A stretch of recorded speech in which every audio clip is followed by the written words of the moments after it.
Salut à tous, on se retrouve aujourd'hui pour parler du Paris Saint-Germain ce jeudi 13 avril et on commence tout d'abord avec la prochaine affiche. Donc aujourd'hui on est le 13, après-demain on est le 15 et le 15 les gars, il y a la réception du Racing Club de Lens à 21h. Un petit rappel au classement, le PSG premier, Lens deuxième. Donc voilà, s'il y a victoire au Parc des Princes après-demain, ça sentirait très bon de remporter la Ligue 1. Donc voilà le gros match pour ce week-end. Et les photos aujourd'hui de l'entraînement pour préparer bien sûr ce match contre l'équipe de Lens. On peut voir Marquinhos, on peut voir Fabien Ruiz, on peut voir Léo Messi, le jeune Ismaël Garbi qui a fêté il y a quelques jours son anniversaire, c'est 19 ans. On peut voir aussi Vitinha, Achraf Hakimi, Danilo, Warren Zaïre-Emery avec Fabien Ruiz ou même Kylian Mbappé, ou même Donnarumma pour être complet bien sûr.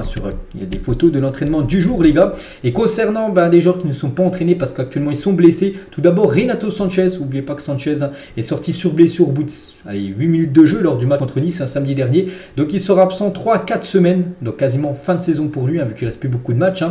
Bref, le Portugais souffre d'une lésion à l'adducteur droit, donc on lui souhaite un bon rétablissement. C'est vrai que depuis son arrivée l'été dernier, beaucoup de blessures quand même pour Renato Sanchez. Donc voilà, c'est vrai que ça a été une saison très compliquée pour lui. Et l'autre blessé les gars, c'est officiel, c'est Mukele, lui qui est forfait jusqu'à la fin de la saison parce qu'il s'est fait opérer. L'opération s'est bien passée, elle a été déjà faite son opération. Regardez ce qu'il a pu mettre. Un beau jour à tous. Comme vous le savez, je suis éloigné des terrains depuis quelques semaines après avoir écourté ma convalescence pour revenir plus vite afin d'être disponible pour le club et les matchs importants qui nous attendent donc la saison prochaine. Donc voilà, il s'est fait opérer, tout s'est bien passé. Donc là, forfait jusqu'à la fin de la saison lui aussi. On lui souhaite un bon rétablissement. Concernant le match contre l'équipe de Lens et le prochain match aussi contre l'équipe de Lorient, les deux prochains matchs en gros à domicile, le virage Auteuil a été sanctionné par la LFP après les festivités face à Lyon. Donc fermeture partielle du virage pour le match face à Lens le 15 avril et fermeture totale, donc partielle, ça se trouve il y aura peut-être l'étage du haut ou l'étage du bas qui sera fermé contre Lens et contre l'équipe de Lorient les gars, tout le virage sera fermé. C'est officiel, voilà, c'est passé hier en commission de discipline, commission de discipline c'est toujours les mercredis. Et du coup voilà, deux matchs à domicile où les tribunes ne seront pas entièrement remplies. Regardez la une du journal L'équipe aujourd'hui, ça parle de Galtier. Bien sûr on va parler de Galtier, je pense que vous savez tout ce qui se passe actuellement sur Christophe Galtier. Donc Galtier dans la tourmente et ça fait la une aujourd'hui de ce journal L'équipe, donc accusé de racisme pour des faits qui se seraient produits lors de son passage à l'OGC Nice, son ancien club. L'entraîneur du PSG a opposé un démenti ferme, déjà sous pression sur le plan sportif. Il a été placé sous protection. Donc Christophe Galtier a reçu près de 5000 appels et messages dont des menaces de mort. Il bénéficie d'une protection personnelle et familiale mise en place par le PSG. Parce que pour ceux qui ne savent pas les gars, en gros il aurait fait des propos, parce que pour l'instant il n'y a encore rien de sûr, mais bon d'après ce qu'il dit, des propos racistes, tout ça quand il était à l'époque du côté de Nice. Et là voilà, tous ces propos auraient fuité. C'est surtout Romain Molina les gars, vous savez ce youtubeur, ce journaliste qu'on voit de temps en temps des scoops, et il a parlé de Galtier. Donc tout ça ça s'est mis au grand jour et bien sûr ça fait beaucoup parler. Donc l'avocat de Christophe Galtier annonce que son client a pris connaissance avec stupéfaction des propos injurieux et diffamants et annonce des poursuites judiciaires contre des personnes, peut-être Romain Molina d'avoir dit ça, parce que pour Galtier les gars c'est totalement faux. Voilà. Galtier les gars est anéanti et abattu par les accusations de racisme proférées aussi par Julien Fournier aussi. Donc Galtier sera en possession d'échanges écrits qui montrent que la version de Julien Fournier ne tient pas. Donc voilà, je pense qu'on va encore en parler beaucoup de l'affaire Galtier là dans les prochains jours.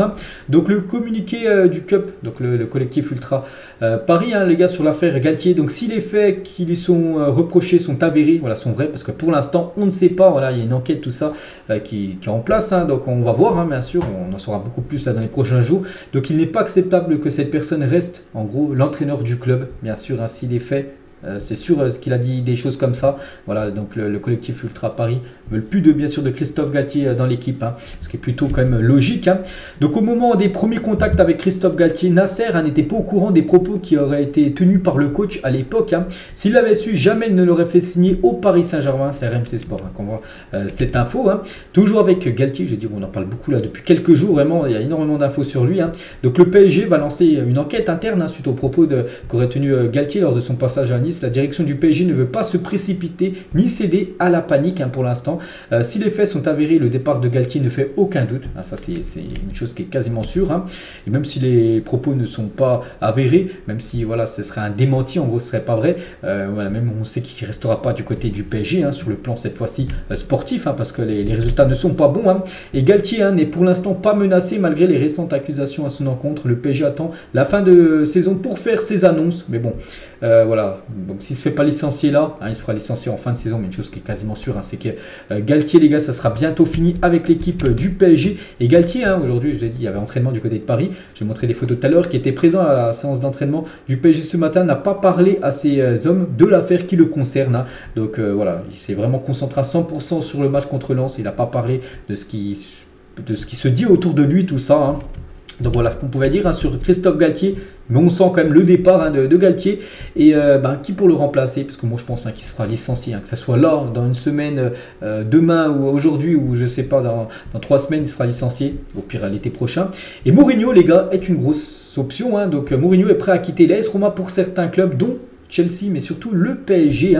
L'AS Roma est ouvert à un départ de son coach. Il est en fin de contrat en juin 2024. Mourinho du côté de l'AS Roma, et c'est comme les joueurs, même si son contrat, ils peuvent quitter bien sûr leur club. Donc voilà, le PSG, les gars, peut être une grosse option pour José Mourinho. Donc Mourinho au PSG, vous signez soit oui, soit non, soit juste pour voir les réponses. Les médias parisiens, les gars, j'aime bien vous montrer leur sondage chaque fois. Plus de 8000 votes. Donc, et la plupart ont mis voilà, pour. Dont moi, j'ai mis pour 70% des votants ont mis que Mourinho au PSG sur le banc. Ce serait vraiment une très belle recrue en tant que coach, bien sûr. C'est vrai qu'on l'a déjà annoncé dans les années précédentes, jamais il est venu. Pourquoi pas là, lors du prochain mercato, ça reste à voir. Toujours avec la période mercato cette fois-ci, mercato de joueurs. Donc le PSG devrait revenir dans les clous du fair play financier, avoir plus de facilité financière pour le mercato cet été. Ça, c'est une bonne nouvelle.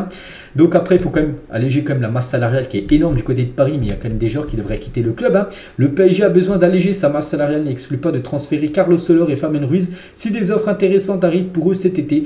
C'est vrai que les deux sont arrivés l'été dernier, et voilà, on fait le bilan 10 mois après, c'est pas bon leur bilan, ils sont pas bons, ils apportent rien au PSG. Donc les deux, si une belle offre arrive pour être vendue, on l'espère bien sûr du côté de Paris, ça pourra alléger un petit peu la masse salariale.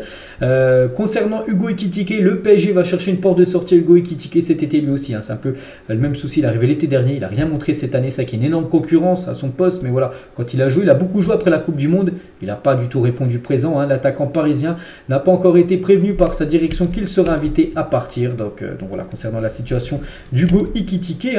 Concernant Paredes, joueur du PSG prêté à la Juve, et en gros la Juve ne veut pas lever l'option d'achat, donc du coup il reviendra du côté de Paris, c'est sûr les gars. Donc après Paris, plusieurs choix, soit le garder, soit le prêter de nouveau, soit le vendre. Donc voilà, Paredes sera de retour du côté du PSG dès la fin de son prêt du côté de la Juve. Lui aussi les gars, Icardi, n'oubliez pas qu'il appartient toujours au PSG, prêté à Galatasaray. Donc Icardi pourrait être transféré à Galatasaray définitivement, ça serait une bonne nouvelle pour le PSG. N'oubliez pas que le PSG paye toujours 90% quand même de son salaire, alors qu'il joue même plus à Paris, c'est complètement fou. Bref, le club turc serait prêt à investir 10 millions d'euros et aurait entamé des discussions avec le PSG. Icardi serait favorable à cette option, mais son salaire élevé reste un point de négociation important, vu que le PSG paye encore une grande partie de son salaire.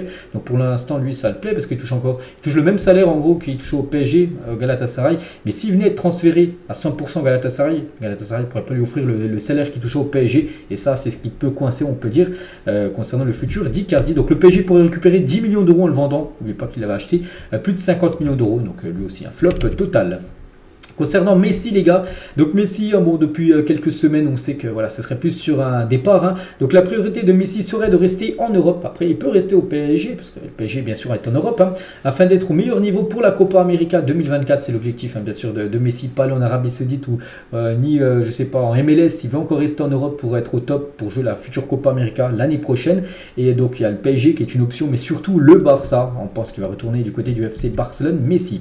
Concernant les arrivées, parce que là on a parlé que des départ, voilà, des joueurs qui sont au club ou actuellement prêtés, leur situation, et cette fois-ci des joueurs qui pourraient arriver du côté du PSG. Jean-Claire Todibo les gars, plairait beaucoup à Luis Campos qui pourrait passer à l'action dans les prochaines semaines. Une bonne piste pour le PSG selon vous? Oui, moi je vous dis oui, je serais vraiment très content. En plus le PSG doit recruter en défense. On peut voir que cette saison il y a eu des défenseurs, mais il y en a beaucoup qui ont été blessés, tout ça, avec Kimpembe, il y en a à chaque fois qui ont été blessés, tout ça. Donc c'est pour ça que Todibo, jeune défenseur en plus français, comme ça il connaît bien la Ligue 1, ce serait bien sûr une très belle recrue pour Paris.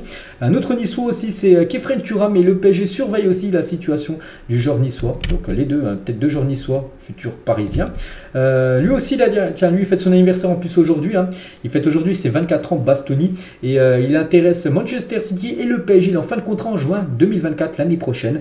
Donc voilà, vraiment c'est un bon joueur. En plus, tiens, regardez, il a joué un match de Ligue des Champions cet avant-hier. Il a reçu le meilleur joueur du match, lors du match Benfica-Inter. Donc lui aussi peut être une piste du côté de Paris. Lui aussi, les gars, donc c'est un joueur que personne connaît, mais c'est un nom à surveiller. C'est le jeune Luka Vuskovic, qui intéresse le PSG la saison. Il est très jeune. Donc City a déjà formulé une offre de 12 millions d'euros, et le PSG aussi sur le coup. PSG City, c'est ce jeu entre ces deux clubs concernant ce défenseur qui est croate. Il joue du côté de Split en Croatie. Concernant Victor Osimhen, j'en ai aussi beaucoup parlé là ces dernières semaines. Donc Osimhen reste la priorité du PSG en attaque. Il existe des discussions, mais le dossier n'avancera pas tant que Naples sera toujours en lice en Ligue des Champions. Donc ils ont joué hier à Naples. Il n'était pas là, Osimhen a beaucoup manqué à son équipe. Donc ils ont perdu 1-0. Bon, tant qu'ils seront engagés en Ligue des Champions, Naples ne pense pas au transfert, tout ça. Après, bien sûr, voilà, ils penseront au transfert et peut-être un départ de Victor Osimhen. C'est vrai que ce serait un attaquant parfait, bien sûr, pour l'équipe parisienne. Le PSG, les gars, est le 5e effectif le plus cher du monde, avec plus de 883 millions d'euros. Si on cumule tous les valeurs des joueurs, Mbappé, tous les joueurs en gros du PSG, ça monte à plus de 883. Donc le PSG est un peu plus cher, on va dire, que l'effectif de Liverpool, 879. Mais il y a 4 autres effectifs qui coûtent plus cher. Les deux premiers, c'est l'effectif de Chelsea premier, ou Chelsea ou Manchester City, c'est un des deux. J'avais vu l'info là il y a quelques jours.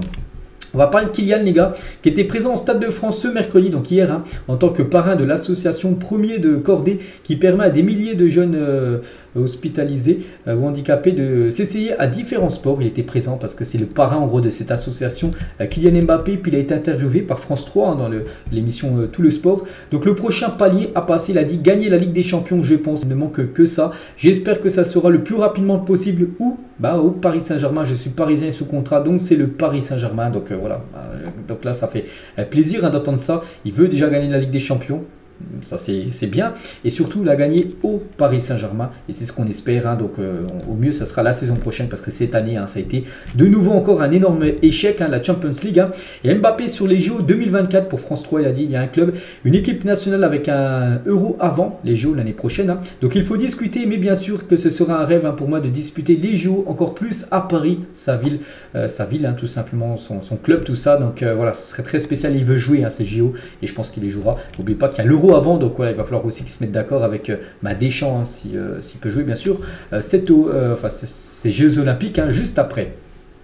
On va parler de Neymar, les gars. Après avoir perdu 1 million d'euros en live sur sa chaîne Twitch lors d'une partie de poker, Neymar est dans le visuel de l'autorité nationale des jeux, ANJ, qui lutte contre la promotion des casinos en ligne. Donc il avait fait un live sur Twitch où il avait 1 million d'euros en live. Bon, il a tout perdu. Il a joué à plein de jeux sur le casino, et il a tout perdu, et c'est pas bon en France, les gars. C'est interdit de promouvoir des casinos en ligne, tout ça. Neymar l'a fait, donc il pourrait être sanctionné.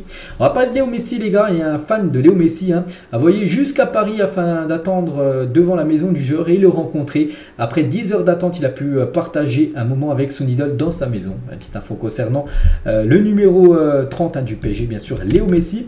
On va souhaiter aujourd'hui l'anniversaire d'une légende, Jean-Marc Pilorget. N'oubliez pas que c'est le recordman du nombre d'apparitions en rouge et bleu. Plus de 435 matchs. Il fête aujourd'hui son anniversaire, c'est 65 ans, Pilorget. N'oubliez pas qu'il est premier au nombre de matchs joués. Verratti deuxième, 409 je crois. Et Marquinhos 400, qui a passé les 400 lors du match contre Nice. Donc voilà, bon anniversaire à Pilorget. Regardez la Team of the Week, et on peut voir que Donnarumma, avec son gros match samedi dernier contre l'équipe de Nice, il a reçu une carte boostée. Donc c'est hier, à chaque fois le mercredi sur le jeu FIFA, il y a des cartes boost, on peut dire. Et voilà la magnifique carte FUT de Donnarumma.